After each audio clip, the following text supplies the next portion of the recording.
Hey guys, Chris here. So what's the cause of your anxiety? I know early on when I was trying to put the pieces together and try to figure out what was going on with panic attacks, and I found it really easy to put the blame on one thing and say, you know, this is what was causing it, and then trying to work on that one thing, but that didn't help, and it can be quite disheartening when you think you know what's causing it, but that's actually not what it is, and just trying to figure it out. So what I think what helped the most was looking at it from a broader view and sort of recognizing that there were many factors involved. My therapist called it the perfect storm, and I really thought that was aptly named because anxiety disorders are pretty prolific for those that are currently experiencing or going through them. So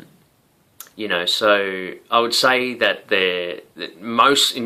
nearly all cases, like there's always many attributing factors, and it can sometimes be hard to diagnose for doctors because there's so many factors to actually say, well, this is what it is.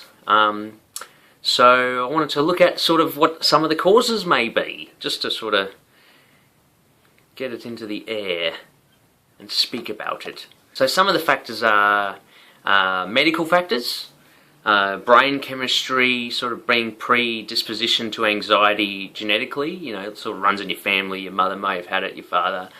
It can be a body reaction or dysfunction, medication, drug abuse, any sort of stimulant. I know, if I have too many coffees in one day, I definitely get the same sort of feeling as having an anxiety or panic attack, even though I can disassociate my brain from the bodily feeling of it. But I definitely physically it feels like a panic attack, you could say. So there's so stimulants and drug abuse, obviously, definitely, and medication, side effects to medication, can add to your anxiety. But the one that I really wanted to focus on was environmental factors. What I mean by environmental factors is like situationally, as where you are in life. Because I think mostly for most people, this is what's caused their anxiety.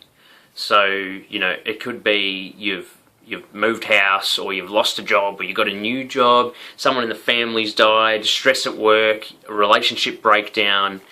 And I mean, even if you have two of those things, it can be hard to deal with. Add 3 or 4 of those things, and then there's all little things. That's what causes it. But ultimately, it's not those things itself. It's just your perspective of those things. It's the way that you're looking at them that's causing you to have self-talk that's causing your body to release your brain to release adrenaline or something, and then you may be giving you a panic attack. Those things add to your level of anxiety. Your sort of standard level. You might be here, and then a few of those things happen, and it bumps it up. What I mean by how you think about those things or self-talk is, say if you lost your job, it's not you losing the job that's causing you anxiety. It's how you perceive the situation of you losing your job that can cause you anxiety. Because to you, the self-talk is this: my job defines me, who I am. Oh, it gives me my identity. So you unpack that what you believe about you having a job, and that can, depending on what you may believe about that, can cause you high anxiety stress. So what we're talking about here is pretty introspective part of dealing with anxiety. I didn't mean to sort of talk about this, but we sort of are, okay. I think for me especially, that was a big part of causing it, But it wasn't just those things. It wasn't just environmental. I think there may have been, some obviously. I smoked cigarettes and I drank coffee back then, so that was a huge cause, just physically, because my body is freaking out, half the day, because that's something I enjoy doing. So, you know, all these little things add. So my point is, for this whole video, this is what I wanted to mention, is that, you know, this perfect storm that causes, you know, panic attacks or anxiety levels to be raised above normal, you know, even your brain releasing adrenaline, giving you a panic attack because of some sort of situational, or how you perceive a situation, whether socially or just environmentally. But because there's so many factors that can cause you to have these things, you need lots of little things to fix the problem. So it's not just one thing that's going to fix it, because that's another common thing. You think, oh, well, here's the problem that I have that's caused me anxiety, and I'm going to fix it by doing this. And it's like, well, no, there's lots of things you do. Little things, just lots of little things will help add to fixing and healing you and going through the process of recovery from it.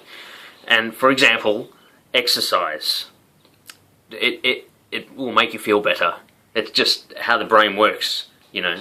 You will release really good hormones by exercising. You feel happy. Diet, food. So, you know, obviously, if you're eating like crap, you're not going to feel good. It's just how it works. You know, if you're drinking coffee and smoking cigarettes, it's just going to add to your anxiety levels. It's just what it does to your body. Negative relationships, or sort of toxic relationships, you know, an abusive relationship especially will add to your anxiety levels. You know, and I would say to a degree, you know, at one way or another, with our sort of the way we have attachment, how we deal with attachment to other people or whatever, you know, that can hugely affect, because it's so important to being a human, you know. So,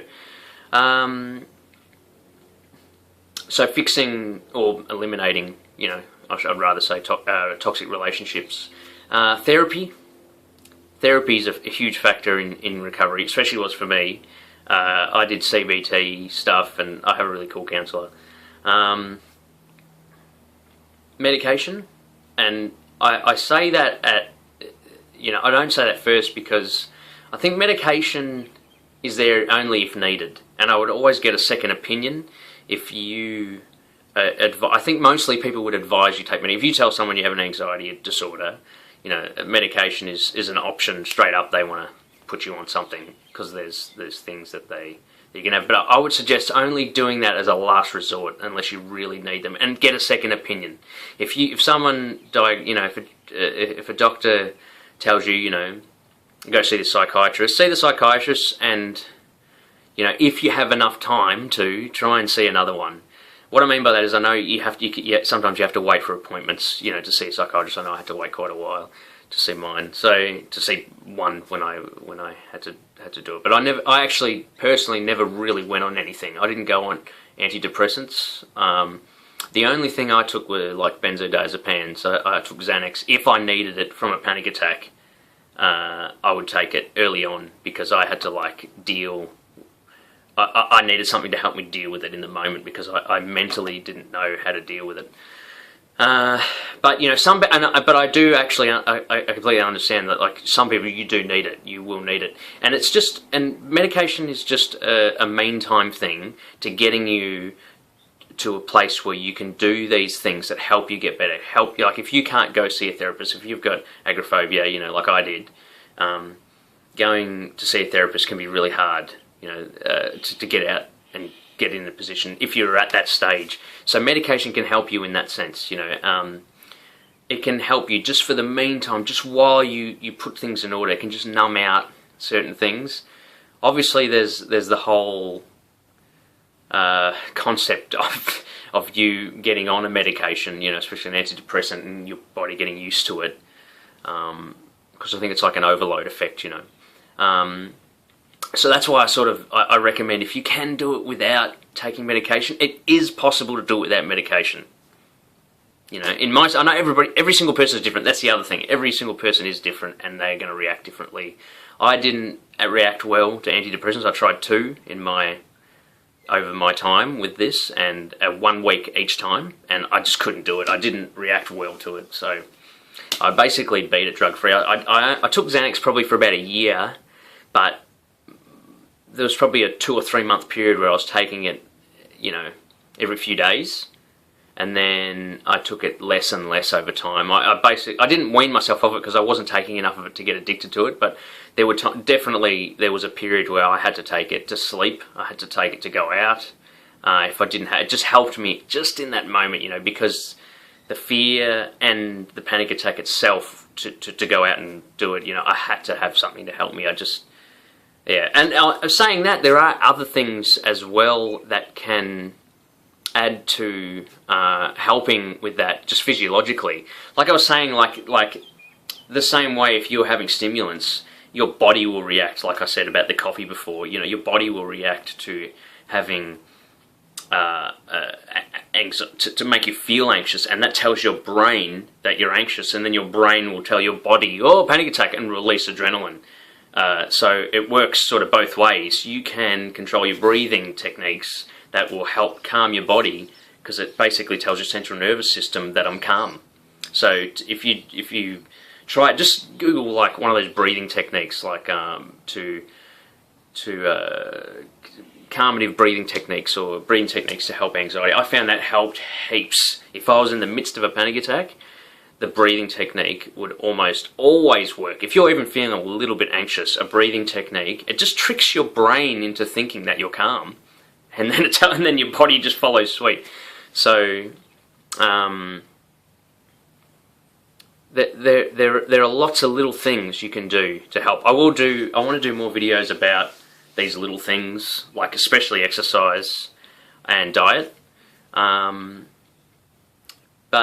yeah, I hope that this sort of helped you sort of understand a bit more about what it might be causing you, and stop you thinking that, you know, this is one thing that's causing it, because it almost all the time isn't just one thing. Unless you have some sort of weird body reaction that's causing you to have a panic attack, like, you know, I've heard of people having like a heart problem or something, so that physiologically makes them feel they're anxious, so they're anxious. But, you know, I would say the majority, it is environmental, and it's the way that you're looking at the situation. So it's your beliefs, it's your self-talk, which is a whole huge topic, which I will definitely do videos on, because for me that's what cured it. It was finding your beliefs behind what's causing you to think that's releasing the adrenaline, giving you a panic attack, making you feel anxious.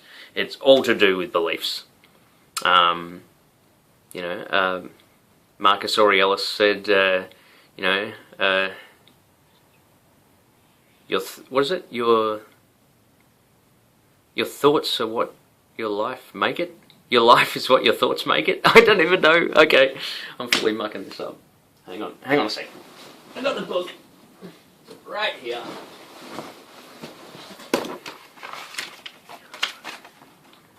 It was Marcus Aurelius, wasn't it?